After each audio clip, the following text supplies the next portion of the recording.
In this research review, we're looking at actually two studies, one being a meta-analysis and actually adapting this from Greg Nuckols, who operates Stronger by Science. He was on a previous episode with us and does a great job digging into the research. Has a history as a power lifter, held a couple world records, just generally all around amazing when it comes to this stuff. And so we saw him post this, but we wanted to kind of re-talk about it, plus add a couple caveats that we know. So one of the studies is titled The Effects of Acute Sleep Loss on Physical Performance, a Systematic and Meta-Analytical Review. The second one is Inadequate Sleep and Muscle Strength, Implications for Resistance Training. So one was the true study, one was the meta-analysis, which is a collection of studies going back and then basically breaking down the data and seeing what we can find on a much grander scale. And so really what he talked about and would agree is some of the biggest non-training factors that can impact performance tend to be nutrition and sleep. Most people would say that.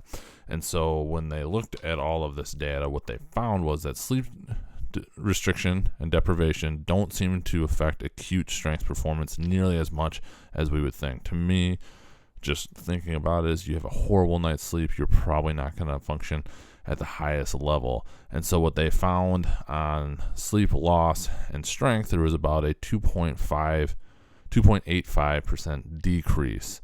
Strength endurance, so repeated ones, that number was closer to 10 at 9.85%. So still decreases, but for initial strength, and we're talking more 1 RM versus 10 RM, that would be the strength versus strength endurance, you're going to see less of a decrease than one might think.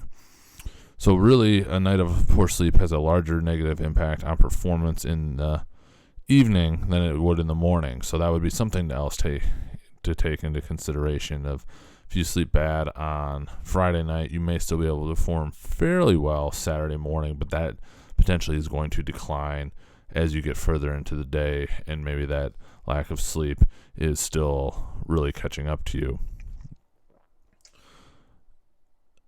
Later sleep restriction seems to have a larger negative impact on performance at a given time of day rather than early sleep restriction. So really taking a focus on,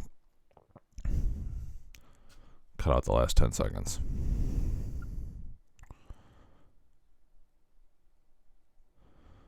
So ultimately, looking at it, again, sleep restriction is going to have an impact, but it's fairly small. Like we had mentioned, it's going to impact that endurance more than potentially just more acute one-time single effort type things.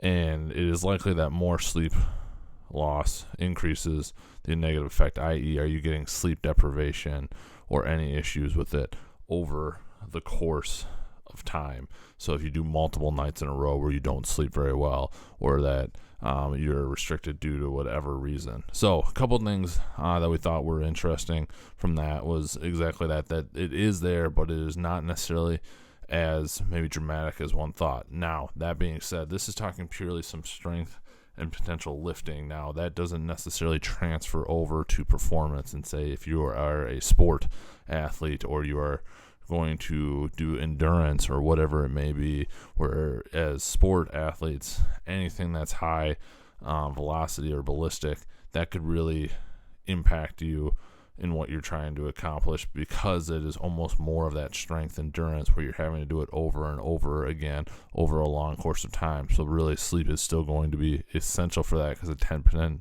decrease in that performance could be catastrophic for you in terms of what you're trying to do for performance.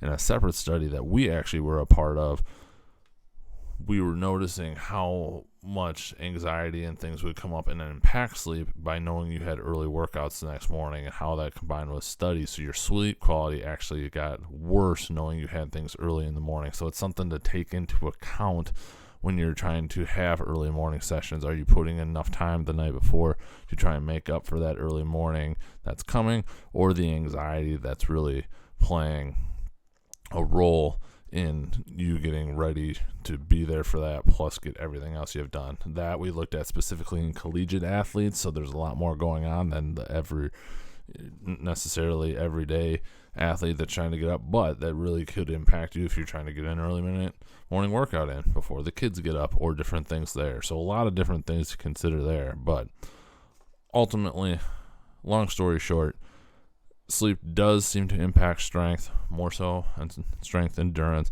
but not to the degree that potentially people would have thought. So there is chances you can get away, or potentially to make it more applicable, if you have a bad night of sleep, maybe it needs to shift your workout for that next day, where it is more focused on quick bursts of strength and not necessarily higher reps or a longer workout, so you can still kind of maximize your workout but do so without limiting it as much as possible. So interesting research reviews. The studies will be in the show notes if you wanted to check those out for yourselves, and we'll be back with more research reviews and clinical insights, and hopefully get some more interviews coming here for you all soon. Thanks for listening.